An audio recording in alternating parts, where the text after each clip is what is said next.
Let's talk about another team that's actually out. We spoke about the Suns here, the Luka-led Mavericks. What's going on there, Gifton? Hey, so I am not sure. His name was Donnie Foglin, something like that. He was Donnie Foglin? Foglin. He was an executive member that was recently fired from the Mavericks organization, and that seemed to have upset Luka. And also, there has been reports that so pretty much Luka is up for an extension this summer, right? But the organization is worried that, with certain relationships that he's established in the building, they're going to create a lot of turmoil, and he's going to want to bounce after signing that extension, right? So pretty much, or create havoc while trying to sign that extension. Right. Make it more drama for the team. Right. Interesting. So pretty much, he bumps heads with the GM. I cannot pronounce his name, nor am I gonna butcher it. Some crazy shit. Well, somebody got fired. I forget who got fired. Yeah, it was somebody in the executive team. I don't know what his. I'll go ahead and look it up. Yeah, I don't know what his position was, but so he bumps heads with the GM. He bumps heads with Rick Carlisle, and then you even seen it in the playoffs too when they were playing against the Clippers. There was this one clip where Luka was like, "Don't call a timeout if we don't need it." Oh, so they fired GM Nelson after 23 years. Oh, so that's today, and I guess that he had some turmoil with Luka. So here's the thing: Aaron Rodgers is doing it right now. A lot of Russell Wilson was using it in the beginning. So was Deshaun Watson was trying to use it in the beginning too.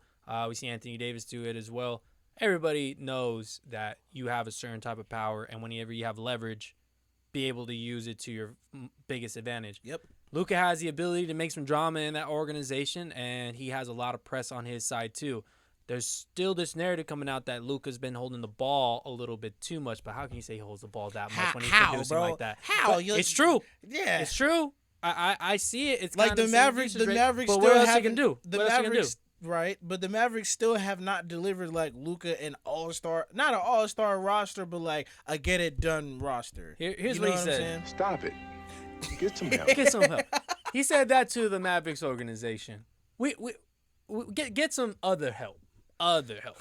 And so, I mean, looking at the roster, we spoke about it. They had all Jalen Brunson's no joke. Tim Hardaway Jr. is no joke. Kristaps Porzingis is no joke. Mm-hmm. I'm saying these guys have talent. I'm not saying that I'm picking these guys that they're. I'm not calling them scrubs. I'm not calling them superstars, but I'm calling them they got players. They have people there. You know what I mean? Yes. But there's tons of opportunities that were missed, not only by each one of those players. Even though Jalen Brunson was just nice. No, Jalen Brunson came through. Tim Hardaway laid an egg a couple of games. Yeah. KP was trash. KP just laid. Dorian Finney-Smith was great for the defensive side, until he had to guard Kawhi. Yeah, he got cooked from Kawhi. There was a lot of good pieces on that team, so I don't really know where the beef is. My point is that I'll tell you where the beef is. You mentioned the timeout. All right, well then tell me where the beef is then. It's Luka.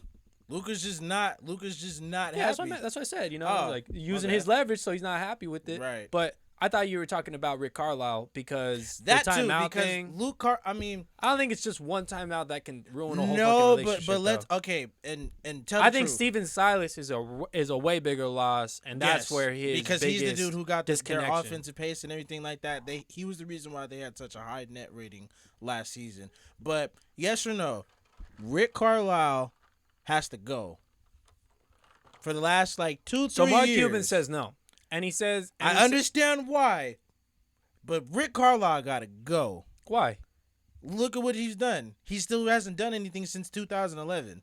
It's every year you keep just getting to the first round, you keep losing and losing and losing and losing and losing. I get you, and you barely make the 6-7 seed. I think you give him one more year. I think this is literally the last year. Because you would just have to say that this guy's getting more mature as a Luka Doncic. You know what I mean? KP again had just an up and down year. If this next year is injury prone and stuff, it's kind of like, okay, we can't really rely on this guy to be this person anymore. Like he's got to be put to the side. Tim Hardaway Jr. is up for a contract extension. Up for just a contract. Yeah, it's over. So That's just crazy. All of it is just up in the air. It's another, kind of questionable thing to look at right now. Even they traded for Josh Richardson. That didn't work out to the best as well. Yeah, so that one sucked. There was so much with this Mavs organization where they just underperformed. I feel like the only person that did actually perform was Luka Doncic. So I don't think that you can blame Rick Carlisle for that. No, but you can blame Rick Carlisle for the underperforming. Always. So you're making him the scapegoat. You're saying we gotta shake it up. I mean, dog, it's not Luka. Clearly, it's not Luka. Then it's everybody else. That was awful. Okay, so you're saying because it's everybody else, they couldn't overcome the coaching and it didn't set up. Because honestly, for me, I just see Luka just kind of taking over just a little too much. But I look stupid for saying that because look at the numbers that he's producing. Right. But there's plenty of those games where he had 39 through 3 quarters, and then he didn't score in the fourth, in 2 of those games. So it's okay, what do you want to kind of do with it? Maybe he's trying to get people in at the wrong time. Maybe he's supposed to take over the whole time. But he also had this thing where Rick Carlisle says, we take people out in the last 3 minutes of the first quarter, and then we put them in and make sure that they're going to be there for the last 3 minutes of the half. And it was like a timetable that they had Dirk on, and they put Luka on the same type of thing. And so it's just like a copy and paste type of stuff. And I think that you have a point if it's just, again, like cookie cutter type stuff, where he's just copy pasting it, applying the same type of strategy to it, when Steven Silas was the whole brains at least behind the offense. And, right. In the NBA, it's all about your offense right now. You know what I mean? So that's just my point on that.